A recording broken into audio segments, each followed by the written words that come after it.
안녕하십니까. 2024년 7월 12일 최병무의 팩트 시작하겠습니다. 윤석열 대통령 탄핵 청원이 국회에 등장하니까 정청래 법사위원장이 그 탄핵 청원 처리를 위한 청문회를 열겠다 이렇게 얘기를 하고요. 그러면서 19일, 26일 날짜까지 잡았습니다. 국민의힘은 이런 식의 청원 처리 방법이 우현적이고 위법하다 이렇게 얘기를 하고 응하지 않을 뜻을 명백히 했습니다. 자, 그러면 이제 민주당이 정말 이런 식의 청원 청문회를 강행할 것인지 하는 부분을 이제 결정을 해야 되는 상황이 됐죠. 민주당 일방통행으로 뭐 거기에 뻔히 김건희 여사 안 나올 거고 윤석열 대통령 장모도 안 나올 겁니다. 그러면 이제 고발할 거고 고발하게 되면 뭐 경찰 같은 데 할 텐데 그랬을 때 뭐 경찰에서 제대로 수사가 이루어질까요? 왜냐하면 원천적으로 우현적이고 위법적이다. 뭐 그리고 이제 그 또 헌법재판소에 뭐 권한쟁의 심판도 한다고 하고 아니면 또 뭐 가처분 신청 뭐 이런 것도 들어갈 거고 도대체가 뭐 완전 난장판이 될 겁니다. 이런 상황에서 제대로 된 뭐 수사도 이루어지지 않을 거고 청문회가 제대로 되지 않을 거는 뭐 분명하고 그 청문회에 또 이 지금의 여권 관계자들이 나갔을 경우에 뭐 다 선서 거부 뭐 예를 들어서 뭐 묵비권 뭐 온갖 여러 가지 그 아마 대결장이 될 가능성이 높다 이렇게 되는 거고요. 자, 이렇게 되니까 이제 그 이 소위 민주당의 이 일종의 청원 독재죠. 청원 독재. 여기에 대해서 이번에는 윤석열 대통령 탄핵 반대 청원이 이제 5만 명을 넘겼다 어제. 그래서 이제 법사위로 넘어갔다 그러니까 정청래 딜레마 그 어저께 제가 말씀을 드렸죠. 그랬더니 이제 정청래 법사위원장이 윤석열 대통령 탄핵 찬성도 반대도 국가의 중대사다. 탄핵 반대 청원도 공평하게 8월 중에 청문회를 개최해 윤 대통령을 왜 탄핵하면 안 되는지도 한번 들어보자. 이렇게 대응을 했습니다. 이건 왜 그랬을까요? 잘 아시다시피 국민의힘은 어차피 이게 국민의힘의 딜레마이기도 합니다. 예를 들어서 윤석열 대통령 탄핵 청원 청문회가 우현적이고 위법적이다 이랬기 때문에 탄핵 반대 청원 청문회도 우현적이고 위법적이죠. 그러니까 국민의힘은 이 두 가지를 다 인정할 수 없는 겁니다. 그러니까 탄핵 반대 청원이 국민의힘의 입맛에 맞는다고 해서 그럼 이건 하자 이렇게 할 수 없는 거거든요. 그 허점을 정청래 법사위원장이 바로 꿰뚫어 본 거죠. 어찌 보면 그걸 또 악용하는 겁니다. 그래, 그거 같이 하자. 근데 그게 형식적으로는 뭔가 공평한 척 하지만 실질적으로 만약에 국민의힘이 거기 응하면 아니 그러면 이 탄핵 청원 청문회라는 것이 또는 탄핵 반대 청원 청문회라는 것이 합법적이다 하는 걸 국민의힘이 인정하는 게 되기 때문에 국민의힘은 거기에 응할 수가 없죠. 요걸 또 정청래 법사위원장이 또 역이용해서 지금 이렇게 나오고 있는 것이다. 그러니까 다 아무런 진정성이 없는 겁니다. 자, 그런데 여기에서 이제 또 하나의 문제가 생겼어요. 이번에는 정청래 민주당 의원 제명 청원이 등장을 했습니다. 뭐 아직은 이제 어제 오후에 등장했으니까 뭐 지금 수백 명 수준 정도에 그치고 있죠. 이 청원의 취지는 이런 겁니다.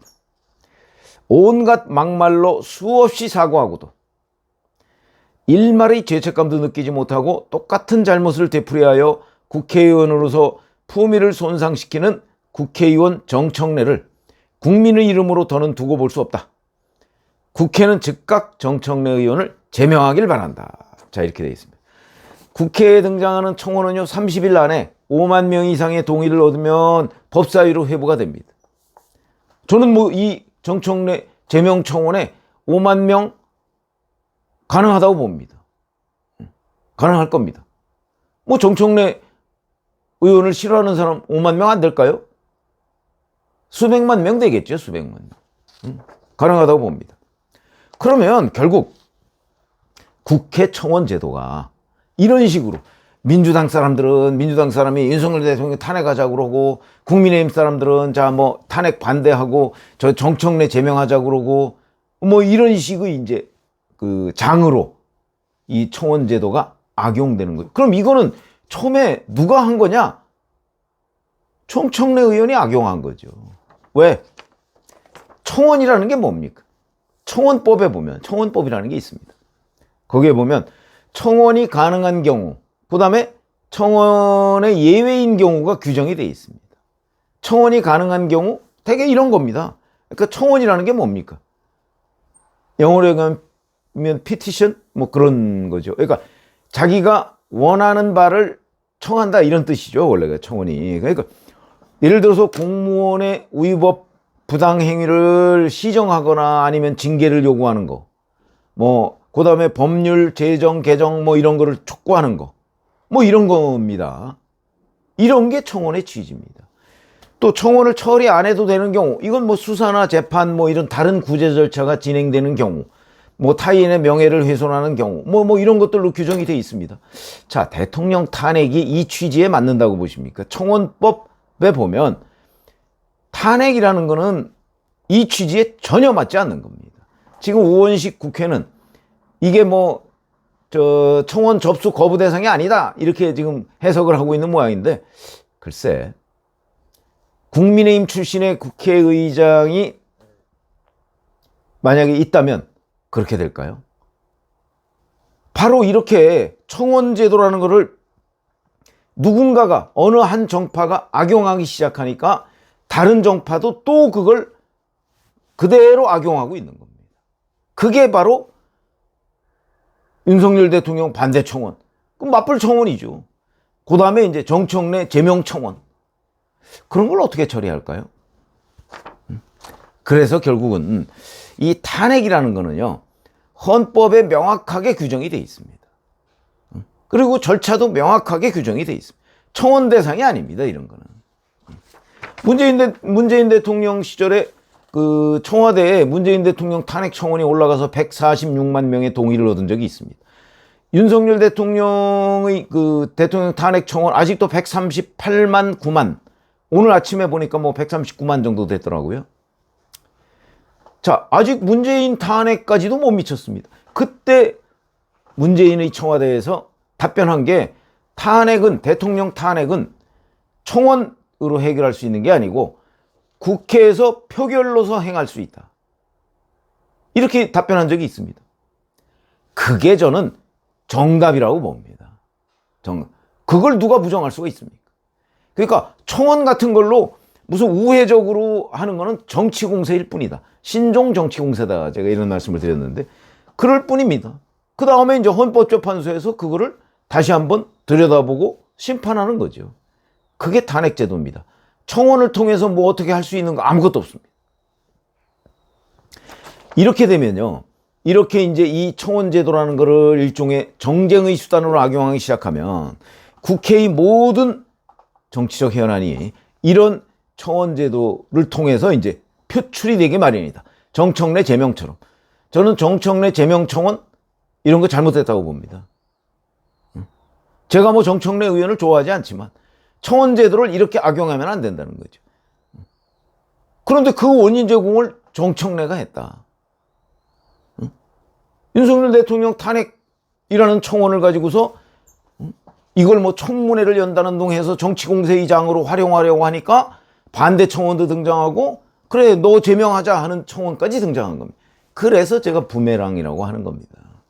이거는 정말, 그래서 이제 정청래 법사위원장은 그래 이것도 하자 지금 이렇게 나왔죠. 그건 국민의힘이 뭐 위법 우현적이다 그렇게 얘기하니까 이제 응하지 못할 거다. 아마 이걸 전제로 해서 일종의 뭐 틈새를 노린 역공 전략이라고 보는데, 자 그러면 국민의힘은 어차피 여기 참여 안 합니다. 탄핵 청원 청문회에도 참여 안 하고 탄핵 반대 청원 청문회에도 참여를 못 하죠. 위법적이라고 지금 판단을 하고 있고 권한쟁의 심판까지 내놓고 있기 때문에 그렇죠, 못 하죠. 자 그러면 공평 얘기를 정청래 법사위원장이 합니다. 자 그러면 국민의힘의 불참임이 확실한 가운데, 그러면 정말 공평하게, 자 윤석열 대통령 탄핵 청원 청문회 19일 하고 26일 하고, 그러면 이제 탄핵 반대 청문회 어차피 민주당 혼자 해야 될 거 아닙니까?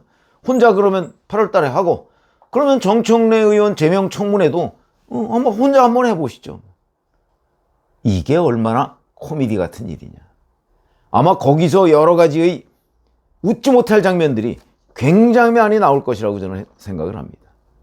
이거 어떻게 해결해야 될까요? 이거는요, 청원 제도를 본래의 취지대로 운영하자. 이거를 적어도 국회의장이나 정청래 법사위원장은 이미 한번 자기가 악용의 첫 단추를 꿰기 때문에 아마 물러서기 어려울 거고요. 또 그 물러설 사람도 아니죠. 그런 데에서.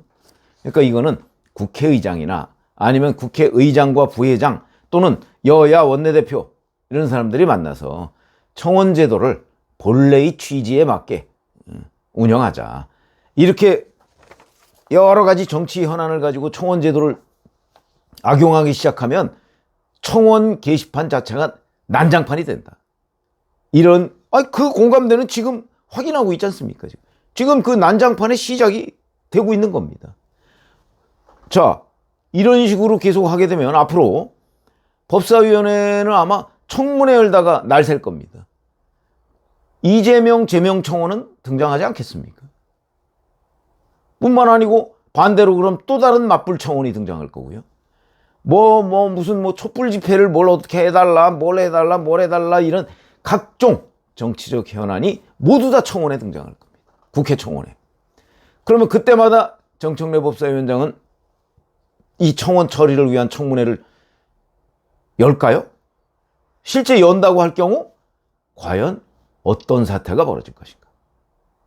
이런 부분까지를 다 예상한다면 청원 제도를 본래의 위치에 되돌려 놓자. 정청래 법사위원장은 그렇게 못할 것 같으니까 여야 원내대표나 아니면 국회 지도부가 합의를 해서 청원법의 원래 취지에 맞는 걸로, 그래서 취지에 맞지 않는 청원은 아예 접수 자체를 하지 않는 걸로 이렇게 하는 것이 저는 정답이다 이렇게 생각을 합니다. 여하튼 민주당 그리고 정청래 법사위원장이 청원 제도를 대통령 탄핵에 악용하려고 하다가 부메랑을 맞았다. 이렇게 말씀을 드리겠습니다. 고맙습니다.